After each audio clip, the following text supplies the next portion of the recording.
আজকে যে বিষয়টা নিয়ে আপনাদের সাথে কথা বলতেছি, বিষয়টা ভাবলে আমি যে নিজে একটা পুরুষ, আমার কাছে ঘেন্না লাগে যে আমিও পুরুষ। ঘটনাটা আমি যদি না জানতাম, না পড়তাম, আমি ভাবতেই পারতাম না যে মানুষ এতটা নিকৃষ্ট, এতটা পশু পাষণ্ড হতে পারে। মাদ্রাসার একটা শিক্ষার্থী, মাত্র 11 বছর বয়স তার। গর্ভ জিনিসটা কি, গর্ভবতী কি, কিভাবে গর্ভবতী হয়, প্রেগন্যান্ট কিভাবে হয়, বাচ্চা কিভাবে পেটে বড় হয়, মেনস্ট্রুয়েশন কি, সে জিনিসগুলো সে ভালোভাবে জানেই না। মাদ্রাসার পরিচালক তাকে ধর্ষণ করছে।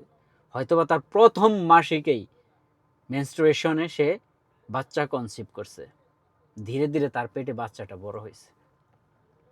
ওই শিশুটা 11 বছর, সে তো শিশুই একটা, সে বুঝতেই পারেনি যে তার পেটে আরেকটা শিশু বড় হইতেছে। পেট যখন বড় হয়ে গেছে, সে মনে করছে তার পেটটা ভারী লাগতেছে তার কাছে, আর বলতেছে কি যেন একটা নড়ে চড়ে তার পেটে। ভাবেন, শরীরের লোম দাঁড়াইয়া যায়, মাথায় রক্ত ওঠে যখন এটা ভাবি আমি।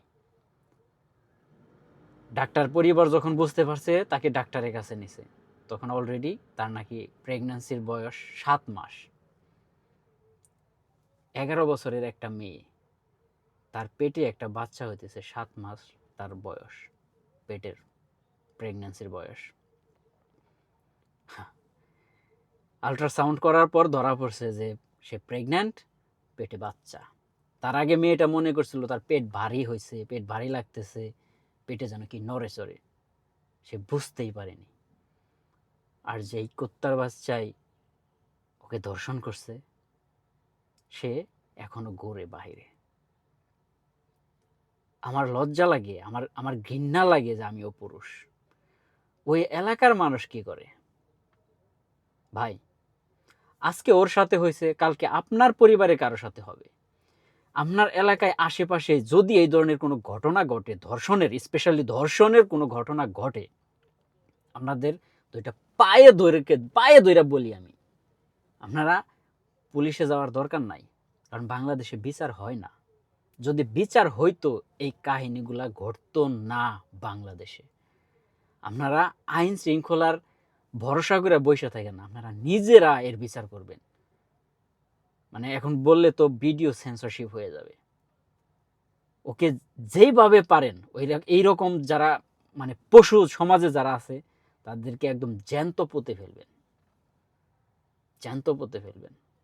কারণ এদের বাঁচার কোনো অধিকার নেই, এক বিন্দু পরিমাণ অধিকার নেই তাদের বেঁচে থাকার। আমরা যে বাতাস থেকে নিঃশ্বাসটা নেই, ওই রকম কুত্তার বাচ্চাদের অধিকার নেই সেই বাতাস থেকে নিঃশ্বাস নেক তারা। আর ওরা যেখানে নিঃশ্বাস ফেলবে, যে বাতাসে, ওই বাতাস থেকে আমরা আবার নিঃশ্বাস গ্রহণ করব। এটা আমাদের জন্য অভিশাপ। সত্যি সত্যি এটা ভাই আমাদের জন্য অভিশাপ। ক্ষমা করেন না। এইগুলার বিচার করার জন্য আপনারা আদালতের অপেক্ষায় থাকে না। কারণ এই দেশে বিচার হয় না ধর্ষণের। যদি ধর্ষণের বিচার হইতো, তাহলে এইরকম ঘটনা ঘটার কোনো ধরনের পসিবিলিটি থাকতো না। কেউ সাহস পাইতো না। সাহস পায় শুধু বিচারহীনতার কারণে। কারণ তারা জানে কিচ্ছু হবে না। আপনারা ভাই চুপ করে থাকেন না, এই জিনিসগুলোকে প্রশ্রয় দিয়েন না। অনুরোধ। ওই মেয়েটার কথা একবার ভাবেন, যদি আপনার পরিবারে এরকম হয়।